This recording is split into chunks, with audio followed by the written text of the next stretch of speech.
अस्सलाम वालेकुम, नमस्ते डियर स्टूडेंट। आज हम पढ़ेंगे मैट्रिक फिजिक्स का जो फोर्थ लेक्चर है, सिंपल पेंडुलम है, उनके बारे में पढ़ते हैं। सो सिंपल पेंडुलम जो है यहाँ पे यहाँ पे ये पेंडुलम है, पेंडुलम यहाँ पे हम बनाते हैं। सो यहाँ पे ये कोई ऑब्जेक्ट है, यहाँ पे अटैच है।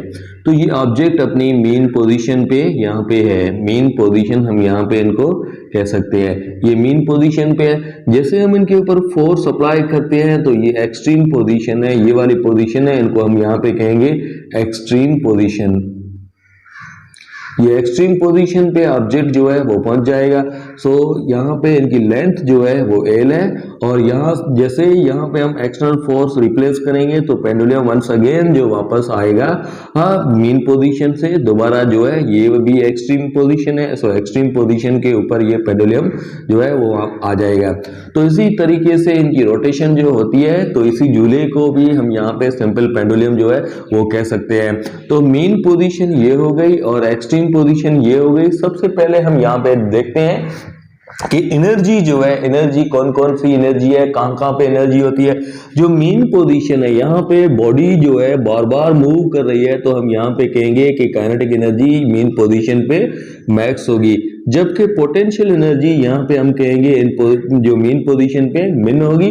जैसे ये ऑब्जेक्ट मूव करेगा मेन पोजीशन से एक्सट्रीम पोजीशन तक, तो इनकी काइनेटिक एनर्जी जो है यहाँ पे स्लोली ग्रेजुअली हम यहाँ पे कहेंगे डिक्रीज होती जाएगी, और पोटेंशियल एनर्जी इनकी इंक्रीज होती जाएगी। जैसे ये एक्सट्रीम पोजीशन पर पहुंचेगा तो इनकी पोटेंशियल एनर्जी है, पोटेंशियल एनर्जी मैक्स हो जाएगी, और जबकि काइनेटिक एनर्जी जो हम यहाँ पे कहेंगे कि मिनिमम हो जाएगी।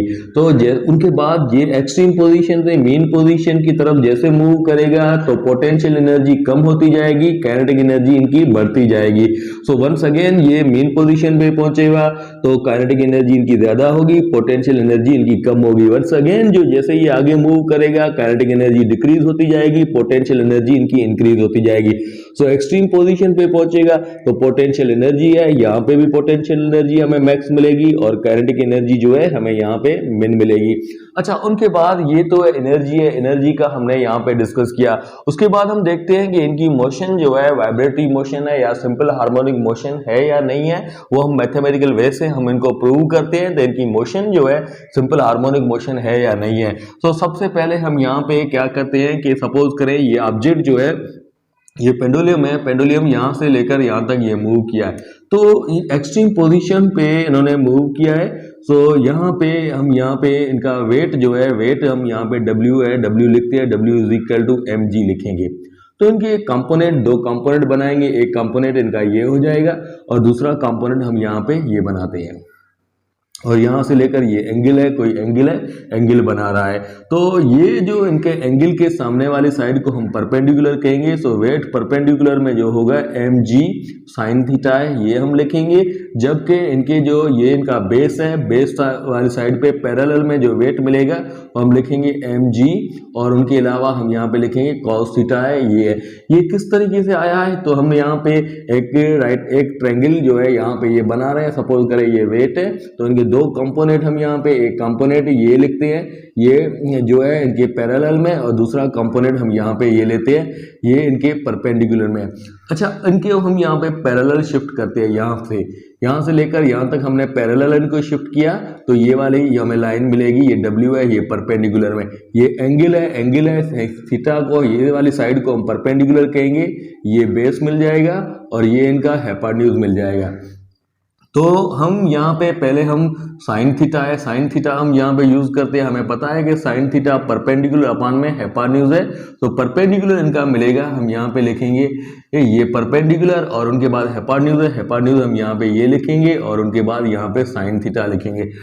वेट है यहाँ पे डिवाइड हो रहा है, यहाँ पे ले जाएंगे, सो W है, W sine theta is equal to यहाँ पे हम लिखेंगे वेट जो है परपेंडिकुलर में। तो W जो है वेट है, वेट हमें पता है mg के इक्वल है, और यहाँ पे हम लिखेंगे साइन थीटा, और यहाँ पे वेट है, वेट परपेंडिकुलर। तो वेट परपेंडिकुलर के लिए ये हमने ये यूज किया। अच्छा, ये जो है पैरेलल में इनका जो कंपोनेंट्स है, ये वाला ये बेस है, बेस के लिए हम कॉस यूज करेंगे, तो इसी के तहत कॉस जो है बेस अपान में हाइपोटेन्यूज है। सो कॉस लिखेंगे, और बेस है, बेस की वैल्यू यहाँ पे ये लिखेंगे, और हेपान्यूज है, हेपान्यूज यहाँ पे हमारे पास ये वेट है, ये डिवाइड हो रहा है, यहाँ पे ले जाएंगे। सो डब्ल्यू है, W cos theta is equal to weight पर सॉरी यहाँ पे हम लिखेंगे पैरेलल में। तो डब्ल्यू है, W is equal to M G लिखेंगे और कॉस लिखा है और उनके अलावा डब्ल्यू है यहाँ पे ये लिखेंगे, तो ये जो है इनके इक्वल हो जाएगा। अच्छा, अब हम देखते हैं कि इन ऑब्जेक्ट के ऊपर जैसे भी मेन पोजीशन से एक्सट्रीम पोजीशन की तरफ हम अप्लाइड फोर्स है, यहाँ पे अप्लाई फोर्स कर रहे हैं, जैसे फोर्स हम अप्लाई करेंगे एक और फोर्स इनके अंदर होगा जो इनको अपनी मेन पोजीशन की तरफ ले आए, खींचेगा। सो इसी फोर्स को हम यहाँ पे कहेंगे रीस्टोरिंग फोर्स है। रीस्टोरिंग फोर्स एक ऐसा फोर्स है जो ऑब्जेक्ट को अपनी मेन पोजीशन की तरफ ले आता है, तो ऐसे फोर्स को हम यहाँ पे कहेंगे रीस्टोरिंग फोर्स है। अच्छा, अब हम देखते हैं कि अप्लाइड फोर्स है, अप्लाइड फोर्स और रिस्टोरिंग फोर्स है, दोनों का मैग्नीट्यूड जो है वो सेम होगा मगर इनका डायरेक्शन जो है वो अपोजिट होगा। तो हम यहाँ पे छोटे क्लासेस के अंदर पढ़ के आए हैं, दुनिया के अंदर जितने भी फोर्सेस है वो पैरेलल में होते हैं, और सॉरी दुनिया के अंदर जितने भी फोर्स है वो पेयर में होते हैं। तो यहाँ पे हमने ये लिखा, तो ये निगेटिव साइन जो है अपोजिट डायरेक्शन है उनको शो कर रहे हैं। So according to Newton second law of motion F is equal to ma लिखते हैं, और ये जो फोर्स का कंपोनेंट है और ये कंपोनेंट है दोनों इक्वल हो जाएंगे। तो हम यहाँ पे लिखेंगे mg और यहाँ पे लिखेंगे साइन थीटा, ये नेगेटिव साइन है, ये नेगेटिव साइन यहाँ पे हम देते हैं। मास में कैंसिल हो जाएगा, a is equal to minus G है और हम यहाँ पे लिखेंगे साइन थीटा है। सो साइन है, साइन की वैल्यू है, अगर हम यहाँ पे पुट करते हैं, ये सपोज करें पेंडुलम जो है थीटा एंगल है, एंगल कोई बना रहा है, इनकी सामने वाली साइड को हम यहाँ पे ये कहेंगे ये इनका एम्पलीट्यूड हो जाएगा या हॉरिजॉन्टल डिस्प्लेसमेंट है x हो जाएगा। सो साइन थीटा हम देखते हैं कि साइन थीटा परपेंडिकुलर अपान में हेपान्यूज है, सो साइन हम यहाँ पे लिखेंगे, परपेंडिकुलर इनका जो मिलेगा x है और हेपान्यूज जो है यहाँ पे इनका मिल जाएगा लेंथ है, लेंथ हम लिखेंगे। So a is equal to minus G और साइन है, साइन की वजह हम लिखेंगे x अपान में एल है और x अपान में एल है, और लेंथ इनकी कांस्टेंट होनी चाहिए, ग्रेविटी भी इनकी कांस्टेंट है। अगर ये दोनों टर्म में कांस्टेंट है, कांस्टेंट को हम रिप्लेस करते हैं, so acceleration is directly proportional to displacement है, तो ये हमें मिल जाएगा। So acceleration is directly proportional to displacement है, यही कैरेक्टर हम पढ़ के आया है सिंपल हार्मोनिक मोशन के अंदर है। तो पेंडुलम की मोशन जो है हम यहाँ पे कह सकते हैं कि ये सिंपल हार्मोनिक मोशन है। अच्छा, सो उनके बाद हम पेंडुलम का टाइम पीरियड कैलकुलेट करते हैं। सो टाइम पीरियड को डिफाइन किस तरीके से करेंगे, time taken by body to complete one vibration है, वन रिवॉल्यूशन है, वन रोटेशन है। एक मुकम्मल रोटेशन कंप्लीट करने में जो टाइम लगा है उनको हम टाइम पीरियड कहते हैं। या एक वाइब्रेशन है, वाइब्रेशन ये ऑब्जेक्ट यहाँ पे था, यहाँ से लेकर ये ऑब्जेक्ट यहाँ पे आया, वंस अगेन अगर ये अपनी पोजीशन पे आ गया तो ये इनको हम कहेंगे एक मुकम्मल वाइब्रेशन जो इनके अंदर हुई है। तो इसी के दरमियान जो टाइम लगा है उनको हम टाइम पीरियड कहते हैं। तो टाइम पीरियड कैलकुलेट करने के लिए सिंपल हम फार्मूला जो यूज करेंगे v is equal to S upon T है। टी को यहाँ पे ले आते हैं, वेलोसिटी को हम यहाँ पे लिखते हैं, so T is equal to S upon में वी है। सो टाइम पीरियड को हम टी कैपिटल से अगर लिखते हैं, और हमें यहाँ पे डिस्प्लेसमेंट है, जब कोई बॉडी है कंप्लीट सर्किल जो है वो बनाती है तो उनका डिस्प्लेसमेंट जो हो जाएगा वो हम कहेंगे थीटा के इक्वल है, एंगुलर डिस्प्लेसमेंट के इक्वल होगा, और थीटा जो है 2 पाई रेडियन के इक्वल होता है। तो यहाँ पे इनका डिस्प्लेसमेंट जो हम लिखेंगे 2 पाई है, और वेलोसिटी है, इनकी वेलोसिटी हम यहाँ पे लिखेंगे एंगुलर वेलोसिटी है। सो एंगुलर वेलोसिटी हमने यहाँ पे लिखा।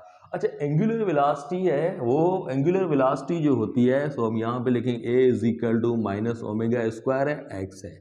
अच्छा, एक्सीलरेशन जब भी हमें कैलकुलेट करनी है एंगुलर वेलोसिटी की तो हम यहाँ पे ये वाला फार्मूला यूज करेंगे।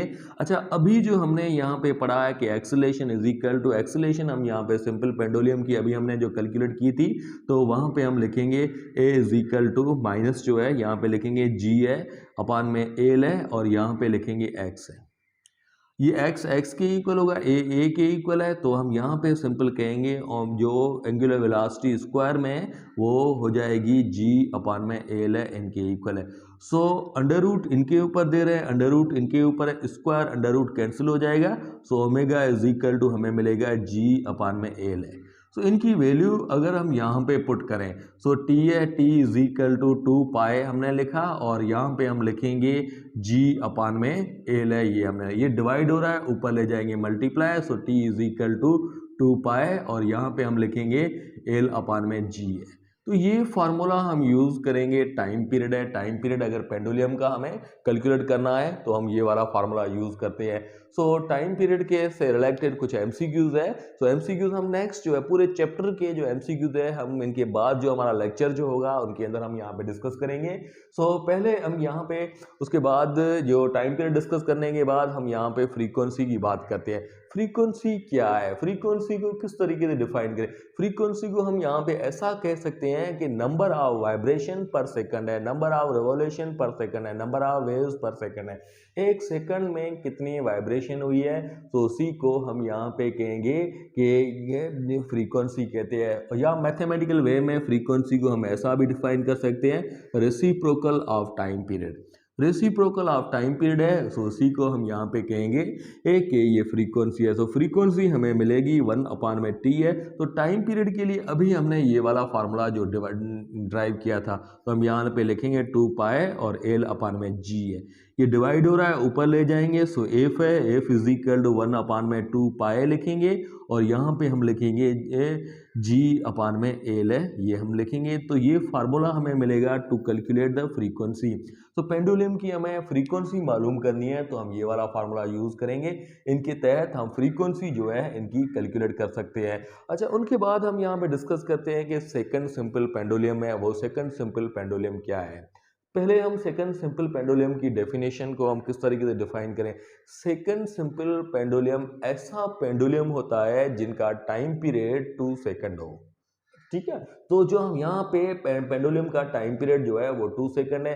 तो सेकंड सिंपल पेंडुलम की लेंथ क्या होगी, फ्रीक्वेंसी क्या मिलेगी, टाइम पीरियड क्या मिलेगा, तो उनके बारे में हम यहाँ पे पढ़ते हैं। तो पहले हम यहाँ पे डिस्कस करते हैं सेकंड सिंपल पेंडुलम।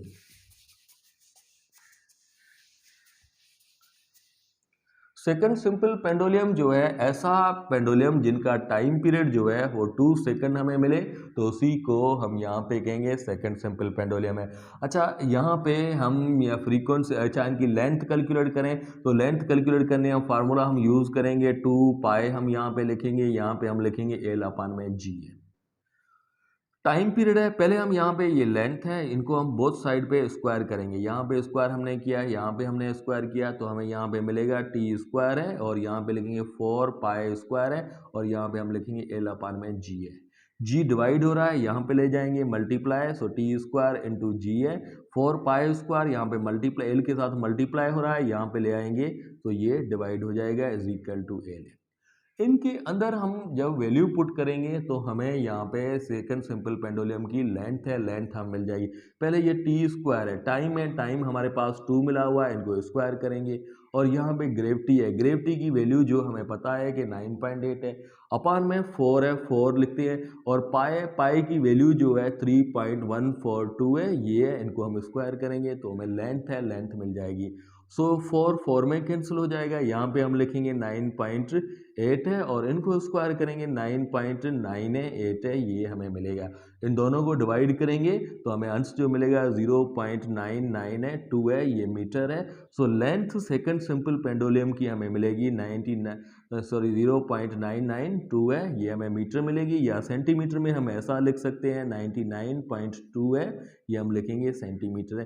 तो लेंथ सेकंड सिंपल पेंडुलम की हमें मिल जाएगी। लेंथ कैलकुलेट करने के बाद हम फ्रीक्वेंसी जो है सेकंड सिंपल पेंडुलम की वो हम कैलकुलेट करें तो किस तरीके से कैलकुलेट करेंगे। तो फ्रीक्वेंसी, जैसा कि हमें पता है कि फ्रीक्वेंसी और टाइम पीरियड जो होते हैं रेसिप्रोकल होते हैं, तो एफ इज इक्वल टू 1 अपान में टाइम पीरियड जो सेकंड सिंपल पेंडुलम का 2 मिलेगा। सो यहाँ पे 1/2 है, 1/2 लिखें या हम लिखेंगे 0.5 है और फ्रीक्वेंसी का यूनिट हमें हर्ट्ज मिलेगा। तो सेकंड सिंपल पेंडुलम की जो फ्रीक्वेंसी हमें मिलेगी 0.5 हर्ट्ज है, ये हमें मिल जाएगी और ये इनका जो मिलेगी लेंथ है, लेंथ इनकी हम कैलकुलेट की और यहाँ पे सेकंड सिंपल पेंडुलम का टाइम पीरियड है, टाइम पीरियड हमने यहाँ पे ये कैलकुलेट किया। अच्छा, उनके बाद इन चैप्टर के कुछ जो न्यूमेरिकल है, न्यूमेरिकल को हम यहाँ पे सॉल्व करेंगे।